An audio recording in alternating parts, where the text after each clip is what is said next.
Banyak di antara mereka yang komplain kalau di Kanada ini susah banget cari pekerjaan. Apalagi kalau imigran baru, belum mempunyai Canadian experience atau tidak mempunyai Canadian degree.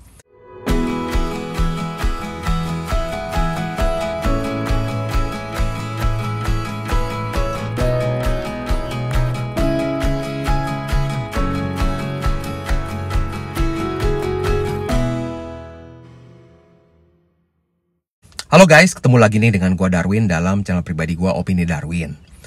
Dalam video kali ini gua akan menanggapi pertanyaan dari beberapa teman yang menanyakan mengenai, "Bang, aneh nih lihat di YouTube kok banyak YouTuber yang membuat konten mengenai alasan orang-orang pada cabut dari Kanada. Itu bener apa enggak sih, Bang? Aneh lagi mau pindah ke Kanada tapi melihat orang-orang malah pada mau cabut dari Kanada. Jadi serem nih." Nah, gue akan coba tanggapi berdasarkan opini gue pribadi setelah gue tinggal kurang lebih 8 tahun di sini. Nah, jadi kembali lagi ya guys ya, ingat ini adalah opini gue pribadi. Tentu saja, opini atau pendapat dari teman-teman lainnya akan berbeda-beda, oke? Bicara mengenai pindah ke luar negeri, memang itu sesuatu yang menurut gue tuh sangat sulit untuk dijawab. Kenapa? Karena tiap orang akan berbeda-beda kasusnya. Namanya pindah ke negara baru, pasti ada pro dan kontranya, bener nggak? Kita bilang, oke deh, kita pengen pindahnya ke negara yang paling sempurna. Mana ada sih negara yang sempurna di dunia ini?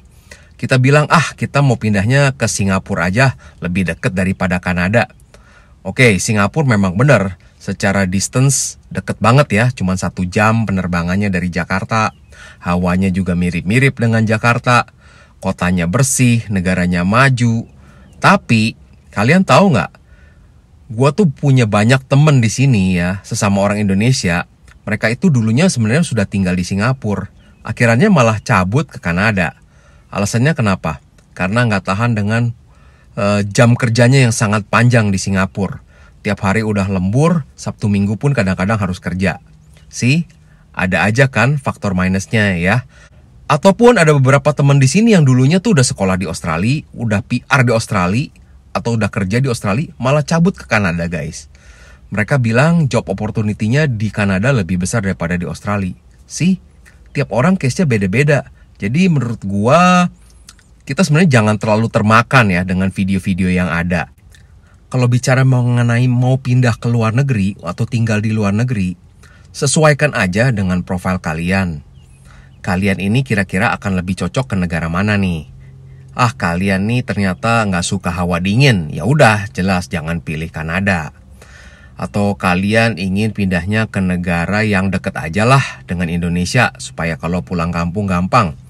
Ya jelas-jelasan jangan pilih Amerika atau Kanada karena penerbangannya bisa jauh banget. Jadi sesuaikan aja dengan profil kalian. Tapi kembali lagi ya, walaupun sudah disesuaikan dengan profil kalian, kita nggak pernah ada yang tahu sih guys ya masa depan kita bagaimana. Kira-kira kalian kalau di Australia akan lebih berhasil nggak kalau dibandingkan dengan kalian di Kanada? Gak ada yang tahu, hanya Tuhan yang tahu, bener nggak?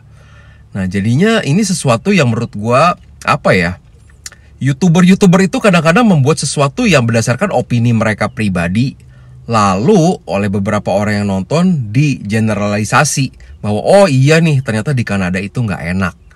Nah, jadinya jangan melihat dari satu sisi aja. Ya, lihat dari banyak faktor. Nah, akhirnya gua tonton juga beberapa video yang menginformasikan mengenai kenapa orang-orang malah pada cabut dari Kanada. Nah, faktor yang pertama itu ialah mengenai weather. Oke, mengenai weather memang di Kanada ini hawanya dingin, guys. Kita harus akui. Kota terhangat itu Vancouver, dan Vancouver aja kadang-kadang bisa turun snow. Nah, gua tinggal di Greater Toronto area atau di kota Mississauga yang sekitar 25 kilo atau 30 kilo dari Toronto. Di sini itu hawanya memang kalau lagi ekstrim sekali di winter itu gue pernah alamin sampai bisa minus 30 sampai minus 35. Nah, itu bisa sekitar 3 sampai 4 hari. Habis itu hawanya nanti naik lagi ke minus 5, minus 2. Memang bagi beberapa orang, hawa yang dingin itu bisa menjadi kendala. Karena ada beberapa orang yang memang tidak kuat dingin, alergi dengan hawa dingin, sehingga gampang sakit. Nah, untuk hal seperti itu memang, mau diomong apa lagi ya, Kalau memang udah nggak cocok, ya dikonsider deh, dipikirin lagi. Mungkin harus pindah ke negara lain. Tapi selama tubuh kita masih bisa adjust dengan hawa yang ada, menurut gua pasti ada sisi positifnya juga di balik hawa dingin yang ada ini. Ternyata setelah gua tinggal 8 tahun di sini, ketika summer kalau lagi panas sekali, gua malah nggak kuat guys ya. Kayaknya badan jadi gatal-gatal, kepala pusing karena terlalu panas. Memang kita harus hati-hati, kita nggak boleh anggap enteng, tapi bukan berarti nggak ada solusinya. Solusinya ialah seperti yang gue pernah jelaskan di banyak video sebelumnya, proper clothing, lalu kita cek weathernya dulu, lalu kita juga cek rumah kita, make sure heaternya berjalan dengan baik, mobil kita juga kita selalu pantau kalau lagi winter, make sure jangan sampai akinya soak ya. Jadinya yang penting kita mempunyai persiapan yang baik guys ya. Lalu alasan berikutnya kenapa orang-orang pada pergi meninggalkan Kanada itu karena propertinya yang mahal. Ya memang kita harus akui untuk Toronto dan Vancouver ini adalah dua kota yang mempunyai harga properti nggak kira-kira sih menurut gua. Ya harga rumah, nggak usah harga rumah deh. Harga kondo 2 kamar rata-ratanya sekitar 700 sampai 800 ribu saat ini guys. Berapa tuh? Sekitar 8 sampai 9 miliar ya. Harga kondominium atau apartemen yang 2 kamar di Toronto sekitarnya. Dan jadinya memang menurut gua sih ini sangat berat sekali. Dan saat ini apalagi kalau international student yang bawa 2 anak, istrinya sambil kerja, itu pun akan berat sekali kalau nyewa apartemen atau kondo. Karena harga sewa kondonya itu bisa sekitar 2.500 sampai 3.000 dolar guys per bulan. Baru biaya sewa doang, di luar biaya hidup lain-lainnya. Nah, cuman berkaitan dengan hal ini, menurut gua ada solusinya. Solusinya itu ialah jangan pilih Toronto dan Vancouver. Kenapa? Karena kalau kota-kota kecil lainnya itu harganya akan jomplang. Nah, seperti kalau kalian akhirnya pilih kotanya seperti Winnipeg atau Calgary atau Edmonton, itu harganya nggak semahal Toronto atau Vancouver. Nah memang nggak bisa dibandingkan apple to apple antara Toronto dengan Calgary atau Edmonton, karena Toronto ini kota yang besar banget, orang Indonesianya juga paling banyak, hiburannya juga jelas lebih banyak lagi. Tapi Edmonton atau Calgary pun merupakan kota yang cukup besar juga, nggak terlalu sepi-sepi amat. Jadinya masih ada solusi lah atau alternatifnya. Selama yang penting kalian jangan picky pilih kotanya. Lalu faktor berikutnya itu berkaitan dengan kesehatan. Ya, gue mengerti banget. Di Kanada saat ini semenjak COVID itu backlognya itu parah banget untuk kalau orang yang mau berobat. Nah contohnya itu kalau orang yang harus masuk rumah sakit ataupun harus menemui dokter spesialis dan mereka menggunakan kartu OHIP ya kalau di Ontario itu, seperti BPJS-nya.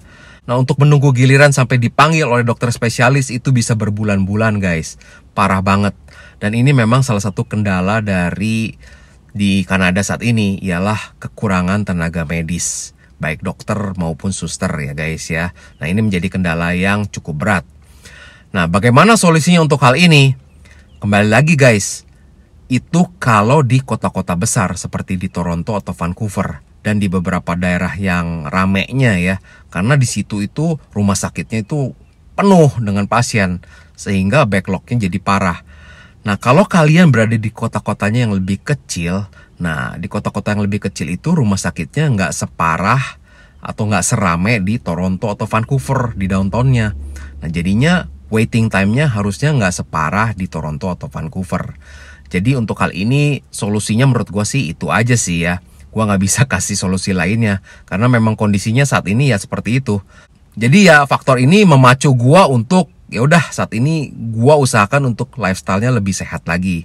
Banyak olahraga, jaga makan, jangan makan goreng-gorengan, lebih banyak makan salad.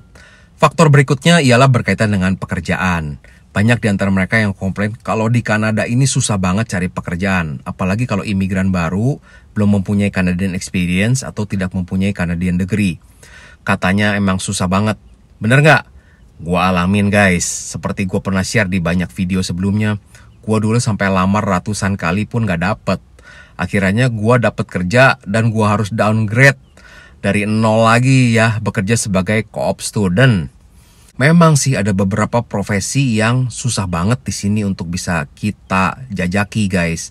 Contohnya kalau kita di Indonesianya atau di negara asalnya itu seorang dokter. Ketika mau menjadi dokter di sini, katanya ujian penyetaraannya susahnya minta ampun. Ataupun kalau di negara asal kita dulunya adalah pengacara atau lawyer, ya masuk di sini memang pasti akan susah banget. Karena harus sekolah lagi, karena kan law-nya beda. Contohnya deh, kita di Indonesia kan law kita banyak yang basisnya tuh masih Belanda. Sedangkan kalau di Kanada, law-nya itu banyak yang berbasis dari England guys. Ya karena Kanada ini kan dulu pendirinya orang dari British kebanyakan. Memang di awal-awal kita harus siap mental untuk downgrade kalau menurut gua. Tapi guys, jika kalian setelah downgrade dan bekerja dari nol lagi dan kalian menunjukkan performa kalian, pelan-pelan orang di sini pasti akan terbuka matanya dan melihat, oh ternyata memang si Darwin ini mempunyai kapasitas yang lebih baik nih. Harusnya posisinya bukan co-op student. Nah, ada chance seperti itu. Nah, setelah 1 atau 2 tahun kalian masuk dunia pekerjaan di sini, kalian sudah mempunyai Canadian experience, nanti recruiter akan memandang kalian dengan berbeda. Karena kenapa? Kalian sudah mempunyai Canadian experience itu. Ada chance untuk grow. Jadi yang penting siap untuk sabar, siap untuk downgrade, tapi ingat positive thinking bahwa suatu saat nggak mungkin posisi kita akan selalu menjadi co-op student atau clerk terus. Pasti kita bisa berkembang. Selama memang kita mau mengembangkan diri kita ya, kita jangan males. Jadi itulah kurang lebih beberapa faktor yang gue lihat dari beberapa YouTuber yang membuat video mengenai kenapa orang-orang pada cabut dari Kanada. Kalau yang gue dapat informasi saat ini, bahkan di Kanada ini jumlah imigran itu banyak banget yang datang, sehingga kendalanya saat ini itu ialah jumlah rumah yang tersedia ya, antara supply dan demand dari properti itu nggak balance. Karena apa? Karena pertumbuhan penduduknya itu cepat banget, imigrasinya itu banyak banget, akhirnya supply dari perumahan itu kurang. Nah itu menjadi salah satu faktor yang menyebabkan harga rumah juga jadi mahal. Nah buktinya berarti apa? Lebih banyak orang yang datang ke Kanada dibandingkan dengan orang yang cabut dari Kanada. Nah karena menurut gue memang nggak gampang juga sih guys ya, kita langsung bilang udah capek tinggal di Kanada nggak enak.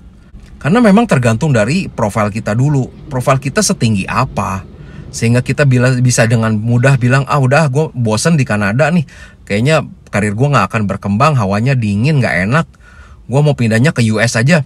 Nah memang kalau profil kita tinggi banget, mungkin kita pinter banget, kita programmer IT yang jago banget, sehingga gue cabut gue mau pindah ke San Francisco, di Silicon Valley aja gue kerja, gajinya lebih gede, tinggal cabut.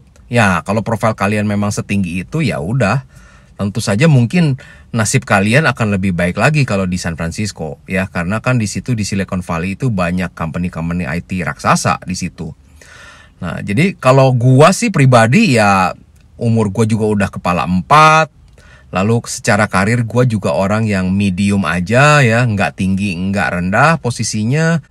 Jadi ya yang gue lakukan ialah gue bersyukur aja gue bisa tinggal di Kanada. Karena kalau kita lihat ternyata banyak sekali teman-teman yang sebenarnya pengen banget ke Kanada, tapi nggak mempunyai kesempatannya, nggak mempunyai dananya.